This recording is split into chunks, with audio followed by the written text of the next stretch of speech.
আমাদের প্রত্যেকের কাছে আমাদের সংসারটা হচ্ছে কিন্তু শান্তির একটা আশ্রয়স্থল। আর এই আশ্রয়স্থলে কিন্তু প্রচুর প্রচুর মায়া জড়ানো থাকে, তাই না বন্ধুরা? তাহলে চলো আজকের ভিডিওটা না হয় এখান থেকে স্টার্ট করছি। আশা করছি আজকের ভিডিওটাও তোমাদের খুব ভালো লাগবে।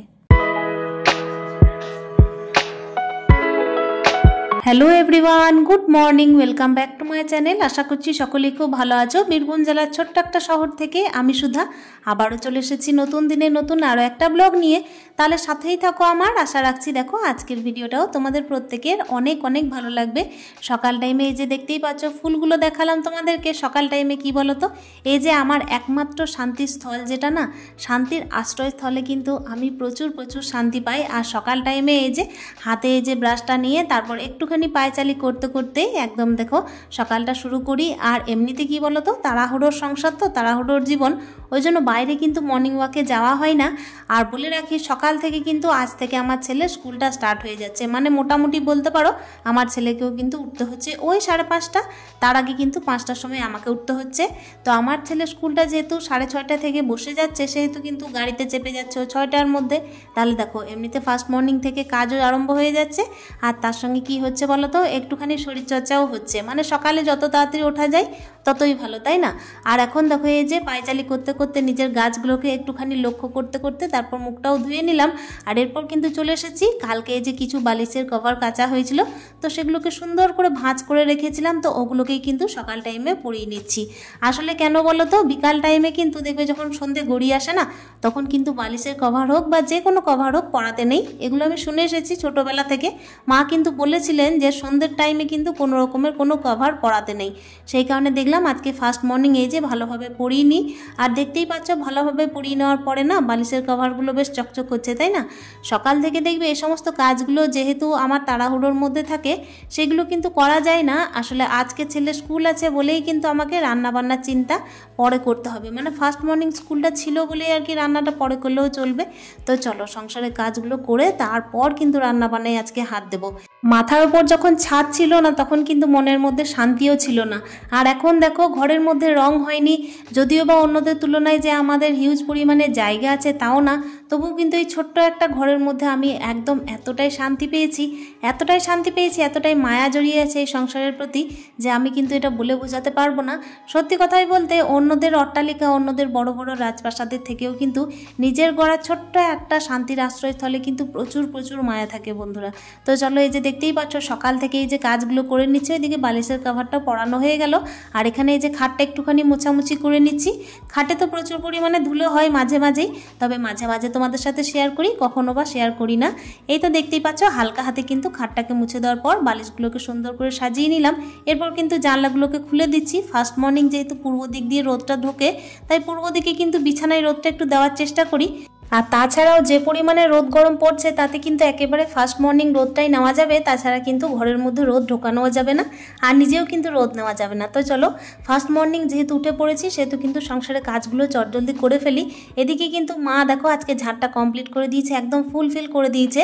আসলে আমি আর মা দুইজন মিলে কিন্তু সকালে ঝাড়টা কমপ্লিট করি, আর আজকে দেখো গোটা ঘরে মা ঝাড়টা কমপ্লিট করে দিয়েছে। তো চলো আমি এই যে দেখতেই পাচ্ছ গাছের মধ্যে জলটা দিয়ে নিচ্ছি, যতটা কাজ এগিয়ে রাখা যায় ততটাই ভালো। নিজের বানানো একটা শান্তির ছোট্ট মতো আশ্রয়স্থলেও কিন্তু প্রচুর প্রচুর শান্তি থাকে বন্ধুরা, যেটা কিন্তু দেখবে পরের দানের জিনিসেও থাকে না, আর পরের বানানো জিনিসেও থাকে না। আর সত্যি কথা বলতেই ওই 10তলা 12তলা বিল্ডিংয়ের মধ্যেও কিন্তু সেটা থাকে না।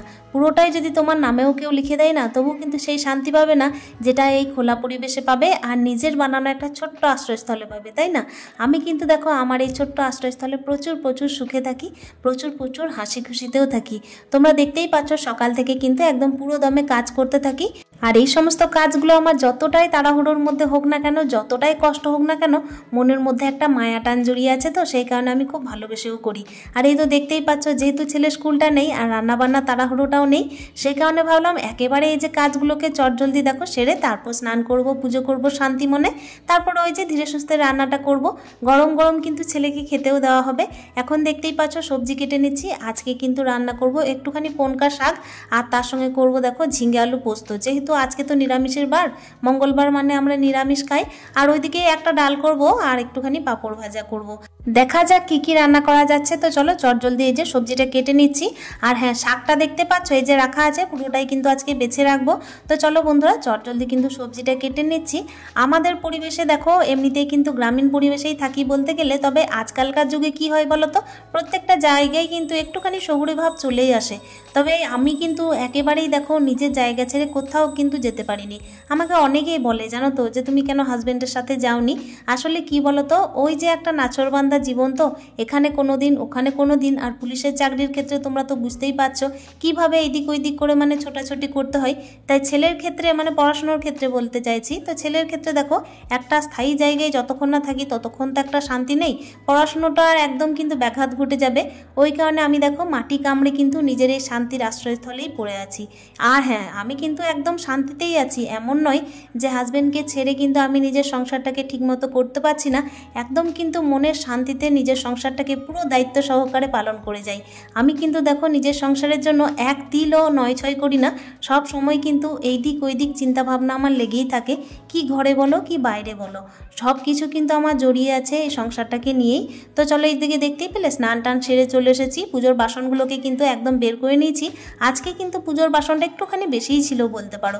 আসলে 2 দিন পরে হচ্ছে কিন্তু আমার ছেলের জন্মদিন, সেই কারণে ভাবলাম একেবারে পুজোর বাসনগুলোকে একদম বের করে দিই, তাহলে সময় করে কি হবে, আমি কিন্তু ধুয়ে টুয়ে রেখে দিতে পারবো। আর যেদিন আমার ছেলের জন্মদিন সেদিন একটুখানি মানে পুজোর ব্যবস্থা করেছি, ঠাকুরমশাইকে কিন্তু আসতে বলেছি, কাজটা একটুখানি এগিয়ে রাখলাম এই আর কি। জানো বন্ধুরা তোমাদেরকে একটা কথা বলি, আমি যখন ছোট ছিলাম তখন কিন্তু প্রচুর প্রচুর ভীতু ছিলাম, এতটাই ভীতু ছিলাম যে আমি কিন্তু নিজের ঘরের মধ্যেই নিজে ভয় পেতাম।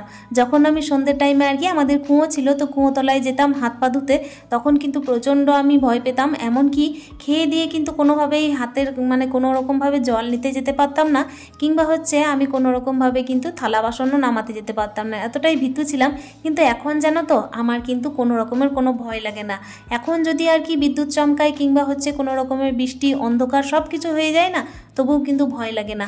আমি আসলে কি বলতো, এই যে পুরোপুরি যে আশ্রয়স্থলটা আছে আমার শান্তির আশ্রয়স্থল, সেটাকে আমি কিন্তু পুরোপুরি নিজের আত্মার সঙ্গে জড়িয়ে ফেলেছি। এতটাই জড়িয়ে ফেলেছি যে আমি কিন্তু নিজের থেকে আলাদা এটাকে মনেই করতে পারি না। ওই কারণেই তো আর কোনো রকমের ভয় ভীতি কোনো কিছু লাগে না ঘরের মধ্যে। তো চলো দেখতেই পাচ্ছ এদিকে কিন্তু সুন্দর করে পুজোটাও দিয়ে নিলাম। আর এই তো দেখো এবার কিন্তু পুজো টুজো দিয়ে একদম চলে যাব রান্নাঘরে।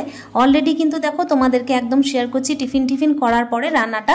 আসলে কি বলো তো, রান্না বান্না কিন্তু আমি টিফিন করার আগেই মানে বসিয়ে দিয়েছিলাম ভাতটা ডালটা, আর এই যে একটা কড়াইয়ে পোস্তটা বসিয়ে দিয়েছিলাম। তো অলরেডি কিন্তু এই 3টে জিনিস হয়ে গেল। আর এখন দেখো শেষে যেটা করছি সেটা হচ্ছে শাক। হ্যাঁ হ্যাঁ, তোমরা হয়তো অনেকেই বলবে সে শাক কিন্তু শেষে করতে নেই, তবে হ্যাঁ আমাদের ওই যে দুধওয়ালা কাকু দুধটা দিয়ে যান, তো ওই যে দুধটাও গরম করতে হবে, আর আমার ছেলের জন্য সয়াবিন কষা একটু করে দিতে হবে। তাই কিন্তু দেখো শাকটা একদম শেষে করছি না হিসেব মতো। আর এই তো দেখতেই পাচ্ছ পনকা শাক কিন্তু একেবারে চিনি আর লবণ দিয়ে যখন করা হয়, আর ওপর থেকে যখন একটুখানি পোস্ত ছড়িয়ে দেওয়া হয় না, খেতে কিন্তু বেশ লাগে। তো চলো রান্না বান্না তো মোটামুটি হতে থাকছে। আমি কিন্তু আজকে চটজলদি রান্না করেছি যেহেতু নিরামিষ রান্না, আর তার সঙ্গে ব্যাপার হচ্ছে আগে থেকে কেটে বেছে যদি রাখা হয় না সব কিছু, তাহলে কিন্তু খুব তাড়াতাড়ি রান্নাটাও হয়ে যায়। আজকে কিন্তু আমার রান্না করতে বেশ মজা লেগেছে জানো, মানে ওই যে চটজলদি আর কি সব কিছু রেডি করে রেখেছিলাম। আর এখন দেখো এই যে শাকটাও অলরেডি হয়ে গেল। এদিকে রান্না শেষ হতে না হতেই আমার ছেলে কিন্তু দেখো হাঁক দিতে লেগেছে, মানে ঘড়ির কাঁটায় বাজে মোটামুটি ওই 12:30। এই টাইমে কিন্তু আমার ছেলে দেখো এসে হাজির। আর আমি কিন্তু তার জন্য একটুখানি শরবত করে দিলাম। বাড়িতে কিন্তু লেবু অ্যাভেলেবেল ছিল না, তো সেই কারণে শুধুমাত্র লবণ আর চিনি দিয়ে আমি শরবতটা করে দিয়েছি। যে পরিমাণে রোদ পড়েছে বন্ধুরা, তাতে কিন্তু এগুলো না খেয়াল রাখলেও চলবে না। তো চলো একেবারে কিন্তু দেখো খাওয়া দাওয়া সেরে তারপর চলে এসেছি এই যে গ্যাস ওভেনগুলোকে মুছে নিতে, গ্যাসের জায়গাগুলোকেও মুছে নিতে। তো দেখতেই পাচ্ছ একেবারে কিন্তু পরিপাটি করে রান্নাঘরটা একদম সুন্দরভাবে পরিষ্কার করে নিচ্ছি। নিজের জীবনটা আর নিজের শান্তির আশ্রয়স্থলটা কিন্তু প্রচুর প্রচুর মায়ার বন্ধুরা, তাই নিজের জীবনকে দেখো নিজের শান্তির আশ্রয়স্থলের সঙ্গে আমি একেবারে জুড়ে দিয়েছি, আর খুব শান্তিতে কিন্তু নিজের সংসারটাও করে চলেছি। তো চলো আজকের ভিডিওটা এখানে শেষ করছি, দেখা করছি নেক্সট ভিডিওতে। স্টে হ্যাপি, হ্যাপি মন, টাটা।